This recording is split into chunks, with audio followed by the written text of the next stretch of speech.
जय हिंद दोस्तों। आज की इस वीडियो में क्लास 10वीं का महत्वपूर्ण क्वेश्चन करवाने वाला हूं। 20 क्वेश्चन हैं वे जो एग्ज़ाम में बार बार आते हैं और ये सारे क्वेश्चन आप एक बार अंत तक देख लेंगे तो पूरे याद हो जाएंगे, क्योंकि यह जो मैं क्वेश्चन बनाया हूँ बिल्कुल कहानी के कगार पर है। आप इसे देखते ही याद कर पाएंगे। तो चलिए शुरुआत करते हैं। पहला क्वेश्चन हमारा शुरू हो रहा है। बहादुर के चले जाने पर सबको पछतावा क्यों आता है? बहादुर के चले जाने पर सबको पछतावा क्यों आता है? मोस्ट इंपॉर्टेंट क्वेश्चन है यह। बहादुर के चले जाने पर सबको पछतावा इसलिए होता है क्योंकि इसके रहते दिन मजे से कटते थे। बहादुर परिश्रमी, नेक तथा स्वामी भक्त नौकर था। ऐसा नौकर किसी को भाग से ही मिलता है। साथ ही उसने न तो अपना वेतन मांगा और न ही अपना कोई सामान ले गया। उसके स्वाभिमान तथा त्याग के कारण सबको पछतावा होता है।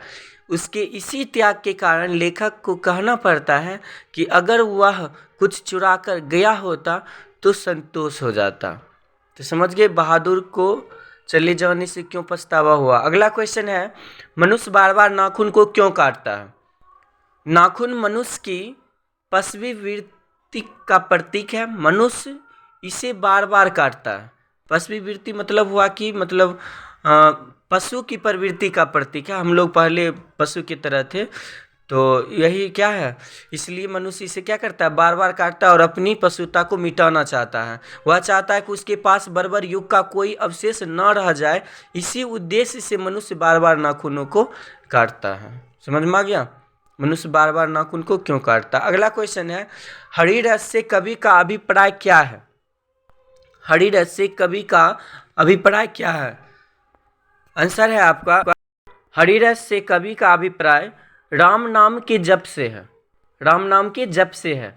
कवि के कहने का तात्पर्य है कि जिसने नाम रूपी रस का मधुर स्वाद चख लिया है उसके लिए यह संसार असत एवं असहज हो जाता है। अर्थात जो प्रेम या भक्ति रूपी रस में सराबोर हो जाता है उसका हृदय दिव्य प्रकाश से आलोकित हो उठता है। अतः हरिरस से तात्पर्य प्रेम रस अथवा नाम रस से है। याद रहेगा। अगला क्वेश्चन देख लेंगे हम लोग। चौथा क्वेश्चन है, जातिवाद के पोषक उसके पक्ष में क्या तर्क देते हैं? तो सही आंसर है आपका, जातिवाद के पोषकों का कहना है कि कर्म के अनुसार जाति का विभाजन हुआ था। इस विभाजन से लोगों में वंशागत व्यवसाय में निपुणता आती है, अर्थात कार्य कुशलता में वृद्धि होती है। आधुनिक सभ्य, तो इस प्रकार से इसको नोट आउट कर लेंगे। थोड़ा सा फास्ट हम चल रहे हैं। संतु क्यों उदास हो गया? संतु की उदासी का कारण मछली का कटना था। जब उसे लेखक से पता चला कि मछली की तैयारी के लिए मसाला पीसा जा रहा है तो संतु उदास हो गया, क्योंकि कटने के बाद मछली से खेलना संभव नहीं होगा। अपनी अभिलाषा पूरी न होने के कारण उसका दिल बैठ गया, इसलिए क्या हो गया, संतु उदास लग रहा था। समझ में आया? बहुत अच्छा से उम्मीद करता हूँ समझ में आ रहा होगा और याद भी हो रहा होगा। बहुत ही इंपॉर्टेंट क्वेश्चन है, यह एग्जाम में आपके आने वाला है। तो जल्दी से दोस्तों सब्सक्राइब कर लिए अभी तक नहीं किए हैं, और लाइक तो ज़रूर करिए और अपने दोस्तों के साथ भी इसे शेयर कर दें ताकि वो भी लाभ उठा पाए और एग्ज़ाम में अच्छा से लिख पाएंगे। जितना आप लिख पाएंगे और उतना ही नंबर आपको दिया जाएगा। तो थोड़ा सा लॉन्ग और करने की कोशिश करेंगे। क्वेश्चन है, कवि की दृष्टि में आज के देवता कौन है और वे कहाँ मिलेंगे? तो कवि की दृष्टि में आज के देवता सैकड़ों खेतों, खलिहानों तथा कारखानों काम करने वाले मेहनत कश हैं, जिनके प्रयास से देश का आर्थिक विकास होता है। समझ गए? देश के प्रयास से क्या होता है, देश का आर्थिक विकास होता है। नेता, अधिकारी या पदाधिकारी इन्हीं की मेहनत पर निर्भर करते हैं। समझ गए? मतलब कवि का कहना है कि जितना भी खेत खलिहान कारखाना में मेहनत करने वाले लोग हैं वही देश का आर्थिक विकास करता है। वो उसी पर कौन निर्भर करता है, नेता, अधिकारी, पदाधिकारी जो है। तो कोई तभी समृद्ध हो सकता है जब उसके पास विशाल जनशक्ति होती है। इसका मतलब है कि मजदूर एवं किसान ही देश की रीढ़ है। समझ गए? मजदूर एवं किसान ही देश की रीढ़ है, इसीलिए कभी उन्हें देवता कहा है। तो अगला क्वेश्चन है, पार्वती कौन थी और वह शहर क्यों लाई गई थी? तो पार्वती 12 वर्षीय एक ग्रामीण लड़की है। उसकी माँ का नाम वल्ली अम्माल है। पार्वती को बुखार आ गया था। समझ गए? वह 12 वर्ष की एक लड़की है। उसकी माँ का नाम क्या है? वल्ली अम्माल है। पार्वती को बुखार आ गया था। गांव के प्राइमरी हेल्थ सेंटर के डॉक्टर ने उसे तुरंत मदुरै नगर के बड़े अस्पताल में जाने की सलाह दी। इसी इलाज के क्रम में उनकी मां ने उसी शहर ले गई। समझ गए? पापती कौन थी और क्यों लाई गई? अगला क्वेश्चन है लक्ष्मण कहाँ नौकरी करता था? तो लक्ष्मण कोलकाता में नौकरी करता था, याद रहेगा सबको। अगला क्वेश्चन है अविन्यो क्या है, वह कहाँ अवस्थित है? तो अविन्यो दक्षिण फ्रांस का एक मध्ययुगीन ईसाई मठ है। यह दक्षिण फ्रांस में रोन नदी के किनारे अवस्थित है। समझ गए? अविन्यो क्या है? अविन्यो दक्षिण फ्रांस का एक मध्ययुगीन ईसाई मठ है। यह दक्षिणी फ्रांस में रोन नदी के किनारे अवस्थित है, याद रहेगा सबको। चलिए अगला क्वेश्चन मोस्ट इंपोर्टेंट क्वेश्चन है, लक्ष्मी कौन थी, उसकी पारिवारिक परिस्थिति का चित्र प्रस्तुत कीजिए। यह और भी आप लोग कर सकते हैं, हालांकि मैं शॉर्ट में यहाँ पर डाला हूँ। लक्ष्मी अति सम्मानी परिवार की महिला थी जो इस कहानी की नायिका है। उसका पति कोलकाता में नौकरी करके पत्नी लक्ष्मी जो कुछ भेजता है उससे गुजारा न होने की वजह से वह तहसीलदार साहब के घर का छिटपुट काम करके अपनी ज़रूरतें पूरा करती है। समझ गए? उसे 2 पुत्र तथा 2 पुत्रियां हैं। उनको 2 पुत्र और पुत्रियां भी हैं।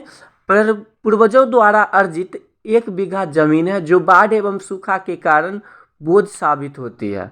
मतलब वो जो पूर्वज का जो जमीन है वह बाढ़ और सूखा हमेशा वहाँ पर रहता है। इसके कारण क्या होता है, मतलब वह एक बोझ के समान है, वह ना ही हो तो बेटर है। मतलब ऐसा कहा जा रहा है, इसका मतलब हुआ।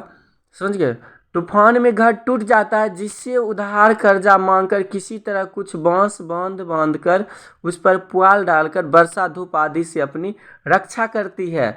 लक्ष्मी की आर्थिक स्थिति अति दयनीय है। और भी आप इसको लॉन्ग कर सकते हो।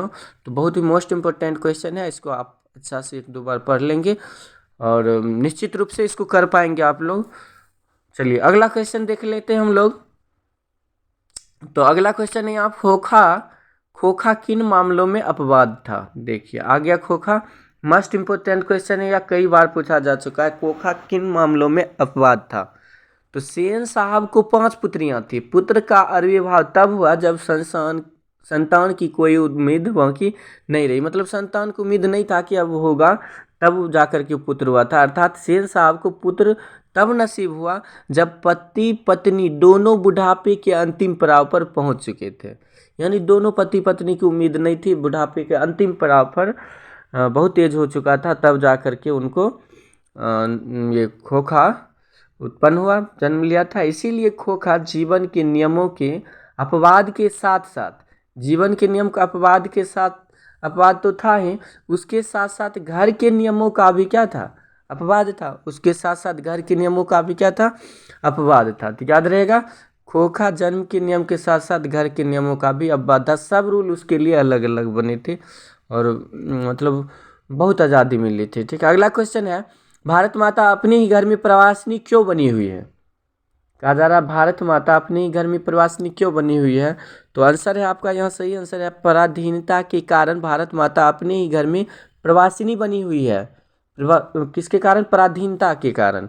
विदेशी होने के कारण लोगों को अपने शासक के आदेशों का पालन करना पड़ता है।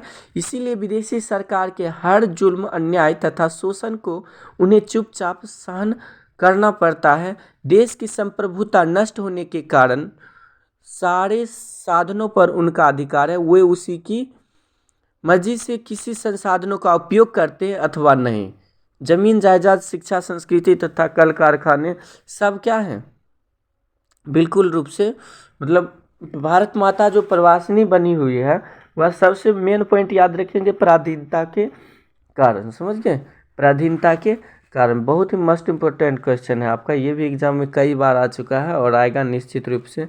आप लोग इसको अच्छा से याद कर लेंगे। हम हाँ, भारत माता जो प्रवासिनी बनी हुई है, मुख्य पॉइंट याद रखेंगे, पराधीनता के कारण। और इससे संबंधित आपको जितना लॉन्ग करना है